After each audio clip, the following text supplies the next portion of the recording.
Zado. Welcome to another episode of Conversations That Inspire. I want to specially thank you for always tuning into this channel. I want to let you know that I appreciate you so much.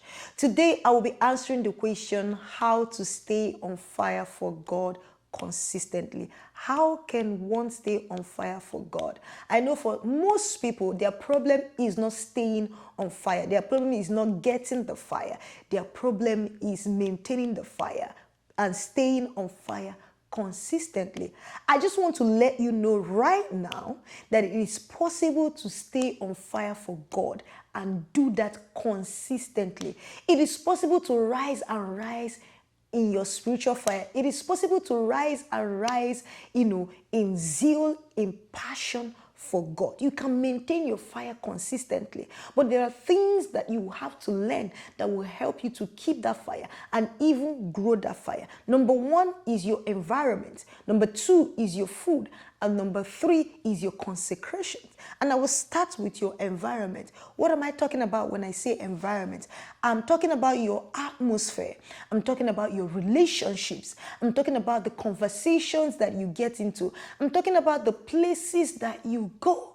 Because fire is contagious. Fire is contagious. The Bible talks about Saul, that he became another man and he began to prophesy when he met with a band of prophets, when he joined himself with a band of prophets. So this man that couldn't prophesy before, right? When he met with people who could prophesy, he started prophesying.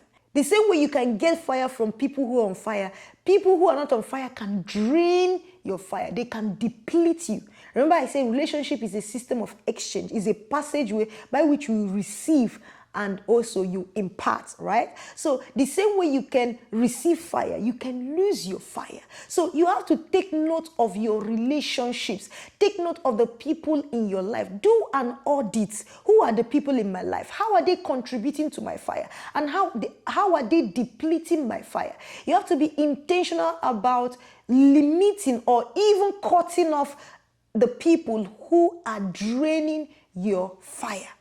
And surround yourself with people who are, increasing your fire, who are adding to your fire. Be careful about the conversations that you engage in. There are conversations that you engage in and, your fire gets depleted. And there are conversations that you engage in. I call it fire starters. Fire, they just ignite the fire in you. So be very, very careful about your conversation. Be very, very careful of your atmosphere. People carry atmosphere. We all carry an atmosphere. Be careful about the people that you let around you. They can carry an atmosphere that can dampen your fire, that can extinguish your fire. And be careful about the places that you go to. The second thing that you have to know about maintaining your fire consistently is about the food.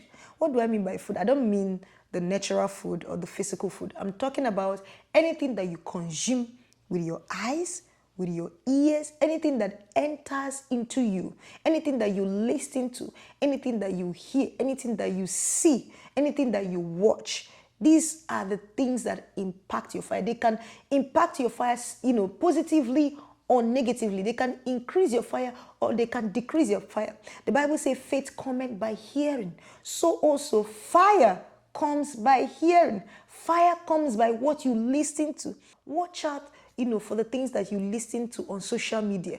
Those things can deplete your fire or they can increase your fire. Be very intentional in building your fire by consuming content that carry fire. There are contents that, they carry fire. Once you listen to it, your heart is boiling, your spirit is boiling. You want to pray more. You want to study the word of God more. You want to obey God more. Those are the things that you should give yourself to.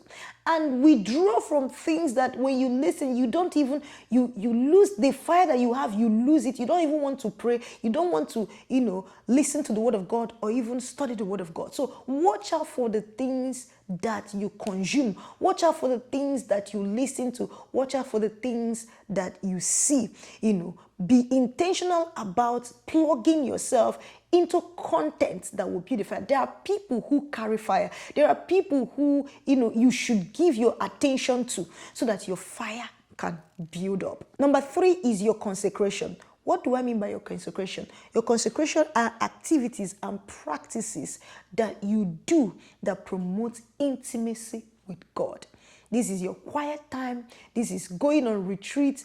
It could be, some people, they have a consecration of praying at a particular time. The Bible talks about Daniel, how he has a custom of praying 3 times a day. So that's a consecration right there.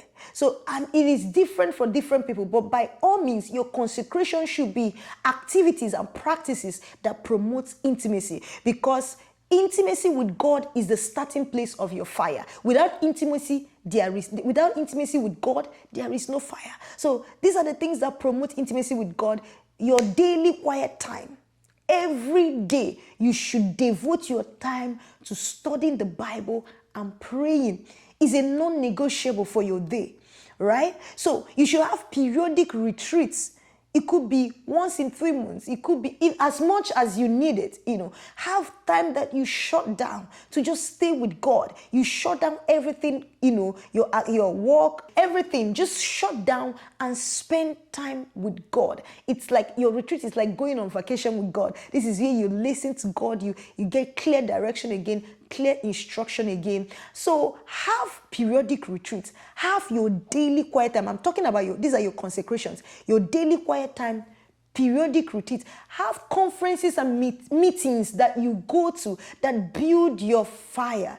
Like I said earlier, fire is contagious. So you have to expose yourself to places, to meetings, to conferences, and circles, that grow your fire. Make sure you are connected to a local church that is building your fire. Make sure that you have a place where you are feeding your fire. You have a local church where you are listening to the word of God and you are feeding the fire.